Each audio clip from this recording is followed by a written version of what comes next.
Hey kids, this is Randy and I am excited about today, but I want to tell you a story first. You see this? This is a baseball right here. It says Major League Baseball on it. And when I was a kid, I used to play baseball all the time. I played on teams. And you know what? I used to be scared of something in baseball. Let me tell you what it was. It wasn't the fact that the ball was going to come to me because I was pretty good at catching it. Or it wasn't the fact that somebody's going to throw me out because I felt like I was pretty fast. But I was always scared that I was going to get up at the end of the game and strike out and be the last guy up. I was scared. I was scared of this ball coming and I couldn't hit it.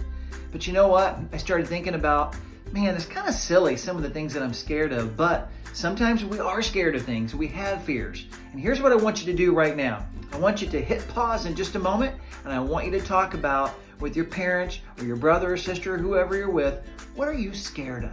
All right? Hit pause now. All right, now we're back. Hey, you know what? One of the things that I'm excited about today is that on the lesson that we're going to have, you're going to watch a video here in a moment. It's going to tell you all about Matthew. And at the bottom of my screen here in just a moment, you're going to see the verses. It's going to pop up on the screen. Did it pop up? It's a pretty cool video, isn't it? It's going to pop up of what we're studying today in Matthew chapter 6. And it's all about Jesus talking about do not worry. Don't worry. Why do you need to worry? And Jesus reminds us in this story that he takes care of the birds, of the animals, of the flowers, and he loves us even more. So what I want you guys to do is I want you to study through this, and I want you to watch this video coming up, and then talk with your parents, talk with your family, talk with each other about what are you scared about and what do you need to do. And you know what you need to do? You need to seek Jesus, which means you need to try and find him. If we find Jesus and we seek him first, all the things that we need, he's going to take care of us. I hope you guys enjoy this video. It's a great one. Love you guys. We'll talk to you later.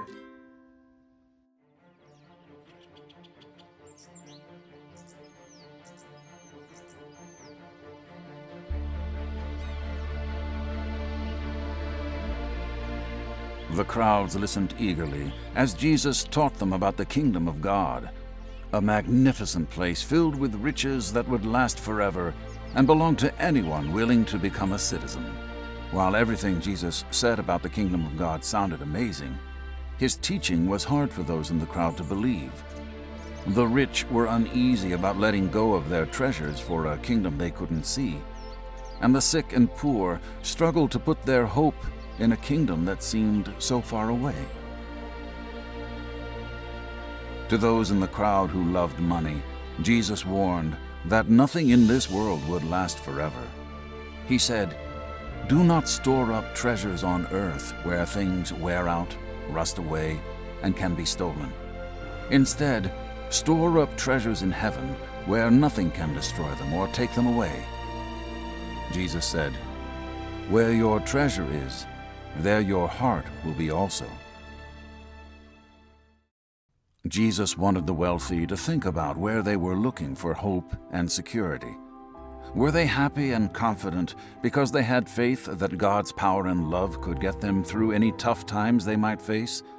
Or did their happiness and confidence come from knowing they had money to help them through tough times? Jesus warned them, "You cannot serve God and money." Jesus then directed his teaching toward the poor, the sick, and the weak.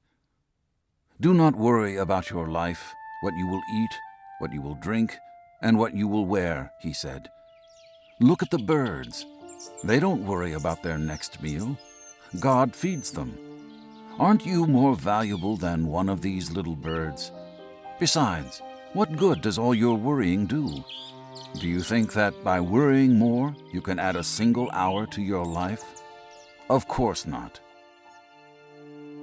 Jesus continued, "And why are you worried about your clothes and what you will wear? Have you ever stopped to admire the lilies in the field? Each flower grows into a perfect, beautiful blossom without struggle. If God uses such beautiful flowers to clothe the fields, which live only a short time, don't you think he will take even greater care of you?" Jesus was kind as he corrected the crowd for their unbelief. Jesus told them, Do not worry about what you will eat, what you will drink, or what you will wear. Don't worry about missing out. Many spend their whole lives doing nothing but worrying about such things. But you don't have to live like that. Your Father in heaven already knows what you need. Trust Him. Trust that He will take care of you. Jesus called everyone to join His kingdom. The rich and the poor, the powerful and the weak, the healthy and the sick. He told them all, "Don't worry about tomorrow. God will help you deal with tomorrow when it comes. Instead, give your full attention to God's kingdom today. If you do this, God will make sure that you have everything you need." To further encourage His followers, Jesus said, "Fear not, little flock. It is the Father's desire to give you the kingdom."